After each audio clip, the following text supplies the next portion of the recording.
Hello नमस्ते सबजनालाई। के छ सन्चै राम्रै हुनुहुन्छ? सो धेरै टाइमपछि चाहिँ आज एउटा नयाँ भिडियो लिएर आइरहेको छु।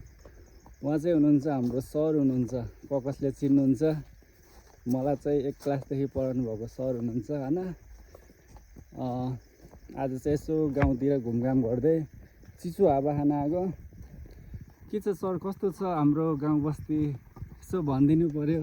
गाउँ बस्ती सबै अब तराई अब विदेश अब यहाँको सबैमा गाउँ खाली भयो, सबै भाडा गए धमिरालेर यहाँ त अब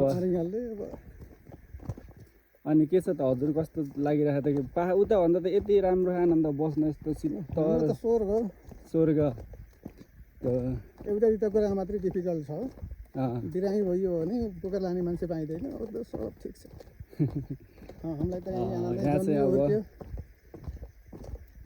जन्म दिने बाबुआमाहरू जन्मभूमि सबैले ठुला हुन्छन् भन्छ के, अब हामीलाई त जन्मभूमि नै प्यारो लाग्यो। सबैले छोडेर गए पनि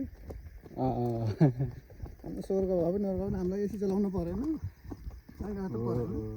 स्वर्ग छ यहाँ। सबैको लागि नहोला, नै सबको लागि यो ठाउँ मान्छे आयो भने स्वर्गै जस्तो मान्छे होइन। एकदम चिसो, न बाढी पहिराले खेती गरेर आउनु छ, न पहिरो जाला, न पहिराले स्याप्ला, न नदी, न डुबान। अनि नेपाल गर्ने यहाँ हाम्रो सेनबाट चाइना देखिन्छ, चाइनाको बर्डर देखिन्छ, इन्डियाको बर्डर देखिन्छ। अनि हामी यस्तो सुन्दर ठाउँमा चाहिँ हिमाल देखिन्छ, हिमालको दृश्य हेर्न पाइन्छ। अनि योभन्दा स्वर्ग अरू के हुन्छ र?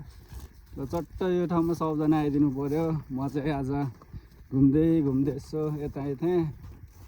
अनि चाहिँ हाम्रो सर हुनुहुन्छ, सानैदेखि एकदमै माया लाग्नुहुन्छ, धेरै माया गर्नुहुन्थ्यो हामीलाई, पिट्नुहुन्थ्यो बेला बेलामा सानोमा त। जस अहिले चाहिँ यत्तिको भयो है, सरले अब राम्रो पढ्यो होइन, ज्ञानी बन्ने अहिलेसम्म, गलत बाटो कहिले हिँड्दैन। अब राम्रो शिक्षा पाएर नै होला नि त। अब शिक्षा दिने गुरु चाहिँ उहाँ हुनुहुन्छ होइन। सो सबजनाले भिडियोलाई चाहिँ सेयर गरिदिनु होला, उहाँसम्म चाहिँ पुऱ्याइदिनु पऱ्यो सबले। जसले देख्नुहुन्छ नि चट्ट पठाइदिनु पऱ्यो, सेन्ड गरिदिनु पऱ्यो सबजनाले। ल नेक्स्ट भिडियो चाहिँ बवाल आउँछ फेरि। यो चाहिँ अहिले भन्दा 1-2 वर्ष पहिला मैले भिडियो राखेको थिएँ सरसँग, फेरि आज भेट भयो, फेरि राखेको मैले है त। ल थ्याङ्क यू सबजनालाई, नमस्ते अगेन।